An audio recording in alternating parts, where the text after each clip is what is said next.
شیخ عبدالعزیز ابن عبداللہ ابن باز رحمہ اللہ الدروس المہمہ لعامۃ الامہ کی 16ویں درس میں کہتے ہیں التأدب بالآداب الاسلامیہ، یعنی اسلامی آداب سے مہذب ہونا۔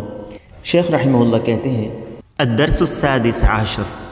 التأدب بالآداب الاسلامیہ ومنها السلام والبشاشة والأكل باليمين والشرب بها والتسمية عند الابتداء والحمد عند الفراغ والحمد بعد العطاس وتشميت العاطس إذا حمد الله وعيادة المريض واتباع الجنائز للصلاة والدفن والآداب الشرعية عند دخول المسجد أو المنزل والخروج منهما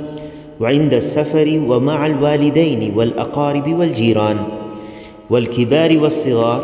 والتهنئة بالمولود والتبريك بالزواج والتعزية في المصاب وغير ذلك من الآداب الإسلامية في اللبس والخلع والانتعال، یعنی اسلامی آداب سے مہذب ہونا جن میں سلام پھیلانا، مسکرا کر ملنا، داہنے ہاتھ سے کھانا پینا اور اسی طرح کھانا شروع کرتے وقت بسم اللہ کہنا، اس سے فراغت پر الحمدللہ کہنا، چھینکنے پر الحمدللہ کہنا، جب چھینکنے والا الحمدللہ کہے تو اس پر یرحمک اللہ کہنا، مریض کی عیادت کرنا،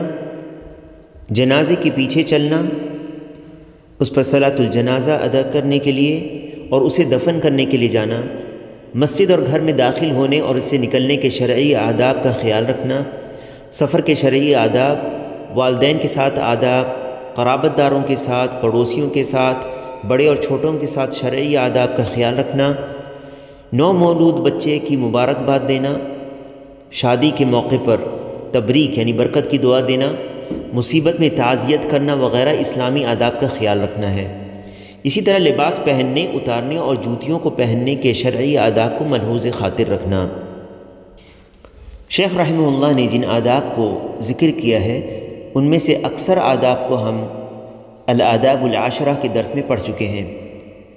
ان میں سے جو نہیں پڑھا ہے انہیں یہاں پر کچھ تفصیل سے سیکھیں گے۔ شیخ رحمہ اللہ سب سے پہلے بیان کرتے ہیں سلام کرنا، اور یہ کم سے کم السلام علیکم کہنا ہے، اور جو تمہیں سلام کرے اس کا جواب وعلیکم السلام کہہ کر دینا ہے، یا اس سے بہتر جواب دینا ہے، جیسے وعلیکم السلام ورحمۃ اللہ وبرکاتہ۔ ہمیں چاہیے کہ ہم سلام کو عام کریں، چاہے پہچان والے ہوں یا نہ ہوں۔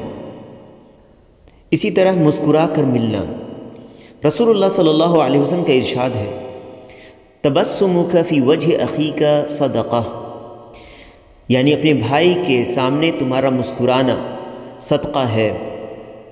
اور فرمایا لا تحقرن من المعروف شیئا ولو ان تلقى اخاک بوجہ طلق،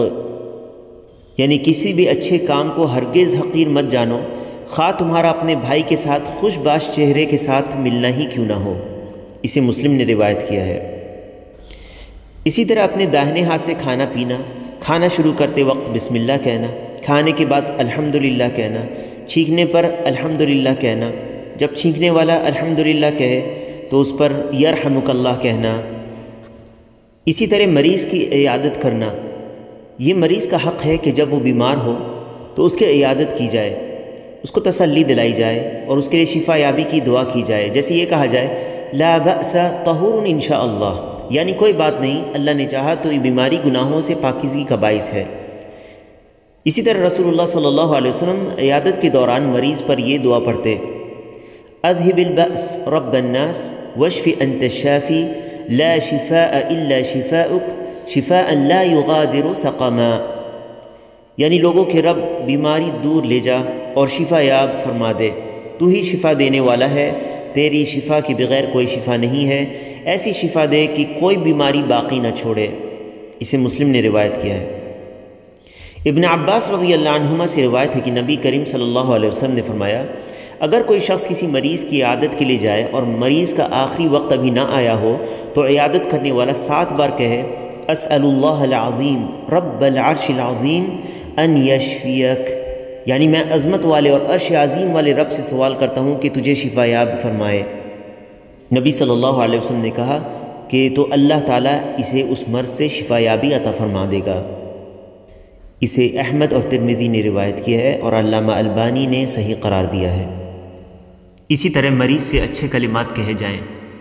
عیادت کے دوران زیادہ وقت اس کے پاس نہ بیٹھا جائے تاکہ اس پر گرا نہ گزرے، البتہ اگر مریض خود روکنا چاہے تو الگ بات ہے۔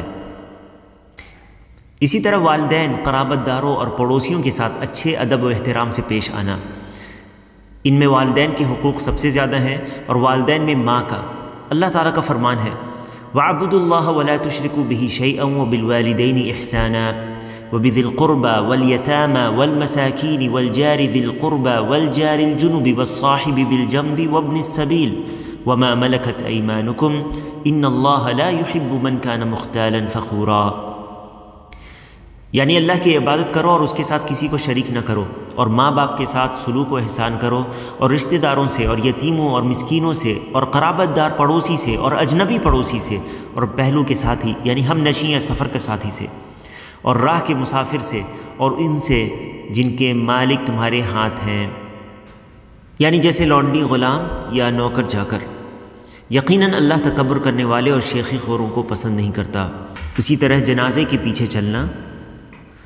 اس پر صلاۃ الجنازہ ادا کرنا اور اسے دفن کرنا، اور اس کا ذکر انشاءاللہ 18ویں باب میں آئے گا۔ اسی طرح مسجد اور گھر میں داخل ہونے کے شرعی آداب کا خیال رکھنا۔ مسجد میں داخل ہوتے وقت داہنا پاؤں پہلے رکھیں، یہ کہتے ہوئے بسم اللہ والصلاۃ والسلام علی رسول اللہ اللہم افتح لی ابواب رحمتک، یعنی اللہ کے نام سے داخل ہوتا ہوں، اللہ کے رسول پر درود و سلام بھیجتا ہوں،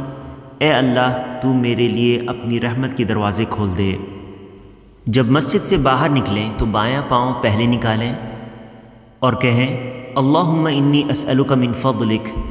یعنی اے اللہ میں تجھ سے تیرے فضل کا سوال کرتا ہوں۔ اور جب گھر میں داخل ہو تو بسم اللہ کہتے ہوئے داخل ہوں، اس لیے کیونکہ نبی صلی اللہ علیہ وسلم کا ارشاد ہے اذا دخل الرجل بیتہ فذكر الله عند دخوله وعند طعامه قال الشيطان لا مبيت لكم ولا عشاء وإذا دخل فلم يذكر الله عند دخوله قال الشيطان أدركتم المبيت وإذا لم يذكر الله عند طعامه قال أدركتم المبيت والعشاء۔ یعنی جب آدمی اپنے گھر میں جاتا ہے اور گھر میں داخل ہوتے وقت اور کھانا کھاتے وقت اللہ کا نام لیتا ہے یعنی بسم اللہ کہتا ہے، تو شیطان اپنے رفیقوں اور تابعداروں سے کہتا ہے کہ نہ تمہارے یہاں رہنے کا ٹھکانہ ہے اور نہ کھانے کا۔ اور جب گھر میں داخل ہوتے وقت اللہ کا نام نہیں لیتا تو شیطان کہتا ہے کہ تمہیں رہنے کا ٹھکانہ تو مل گیا، اور جب کھاتے وقت بھی اللہ کا نام نہیں لیتا تو شیطان کہتا ہے تمہارے رہنے کا ٹھکانہ بھی ہوا اور کھانا بھی ملا۔ اسے مسلم، ابو داؤد اور ابن ماجہ نے روایت کیا ہے۔ اسی طرح جب گھر سے نکلے تو یہ دعا پڑھ لے اللہم انی اعوذ بک ان اضل او اضل او ازل او ازل او اظلم او اظلم او اجہل او یجہل علی،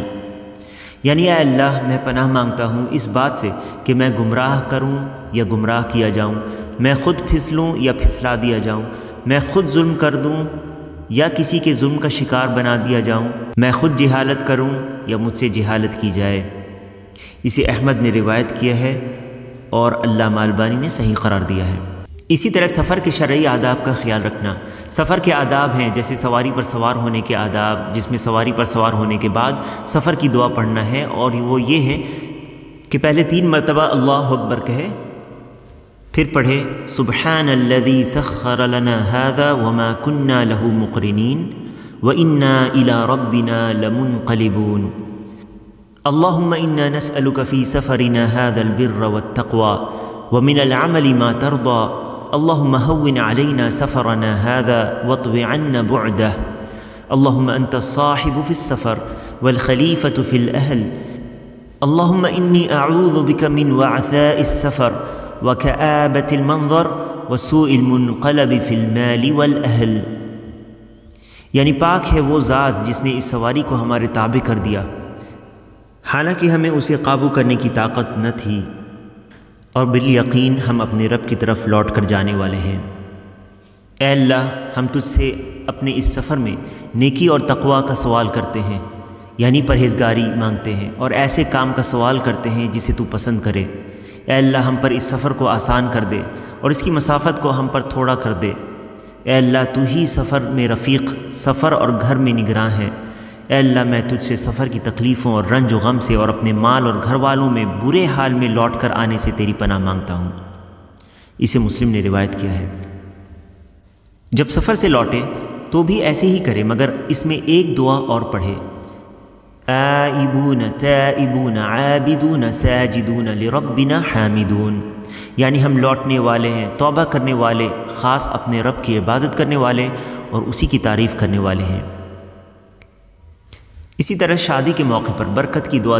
دینا، یہ کہتے ہوئے بارک اللہ لک و بارک علیک و جمع بینکما فی خیر، یعنی اللہ تجھے برکت عطا کرے اور تجھ پر برکت نازل فرمائے اور تم دونوں کو خیر پر جمع کرے۔ اسی طرح مصیبت زدہ کی تعزیت کرنا جو 3 دن تک کی جا سکتی ہے، ان جیسے تعزیتی کلمات کے ساتھ، جیسے کہ حدیث میں ہے للہ ما اخذ وله ما اعطى وكل شيء عنده باجل مسمى فلتصبر ولتحتسب، یعنی اللہ تعالیٰ ہی کا سارا ہے جو اس نے لے لیا اور اسی کا تھا، اور جو اس نے دیا ہے وہ بھی اسی کا تھا،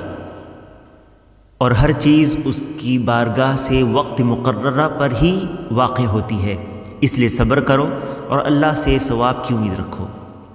اسے بخاری اور مسلم نے روایت کیا ہے۔ ایسے وقت میں اپنی زبان سے کوئی غیر شرعی کلمات نہ نکالے، بلکہ ایسے کلمات کہے جس سے مصیبت زدہ کو تسلی اور صبر ہو۔ اسی طرح لباس پہننے، اتارنے اور جوتیوں کو پہننے یا اتارنے میں سنت کو ملحوظ خاطر رکھا جائے کہ پہننے میں داہنے سے شروع کریں اور اتارتے وقت بائیں طرف سے پہلے اتاریں۔ شہرت والے لباس سے بچیں جو لوگوں کے نزدیک غیر معروف یا ان کی عادت کے مطابق نہ ہو۔ اسی طرح مرد اسبال سے بچیں، یعنی اپنے لباس کو ٹخنوں سے نیچے نہ پہنیں۔ خواتین اپنے پورے جسم کو چھپا کر گھر سے نکلیں اور اپنی زینت کو غیر محرم مردوں کے سامنے ظاہر نہ کریں۔ کھانے پینے اور لباس میں فضول خرچی سے بچیں، جیسا کہ نبی صلی اللہ علیہ وسلم کا ارشاد ہے کلوا واشربوا وتصدقوا والبسوا فی غیر اسراف ولا مخیلہ، یعنی کھاؤ پیو، صدقہ و خیرات کرو اور پہنو ہر وہ لباس جس میں اسراف و تکبر یعنی فضول خرچی اور گھمنڈ کی ملاوٹ نہ ہو۔ مسلمان کو چاہیے کہ وہ اچھے آداب و اخلاق سے مزین ہو اور اپنے رب سے اس کا سوال کرے، جیسے کہ نبی صلی اللہ علیہ وسلم سے ماثور دعائیں ہیں۔ نبی علیہ الصلاۃ والسلام یہ دعا پڑھتے تھے اللہم اہدنی لأحسن الاخلاق لا یہدی لأحسنها الا انت واصرف عنی سیئها لا یصرف عنی سیئها الا انت، یعنی اے اللہ میری بہترین اخلاق کی طرف رہنمائی فرما، تیرے سوا بہترین اخلاق کی راہ پر چلانے والا کوئی نہیں، اور برے اخلاق مجھ سے ہٹا دے، تیرے سوا برے اخلاق کو مجھ سے دور کرنے والا کوئی نہیں۔ اسی طرح نبی صلی اللہ علیہ وسلم یہ دعا فرماتے اللہم انی اعوذ بک من منکرات الاخلاق والاعمال والاہواء، یعنی اے اللہ میں تجھ سے برے اخلاق، برے کاموں اور بری خواہشوں سے پناہ مانگتا ہوں۔ اسے ترمذی نے روایت کیا ہے۔ واللہ تعالی اعلم وصلی اللہ علی نبینا محمد وعلی آلہ وصحبہ اجمعین۔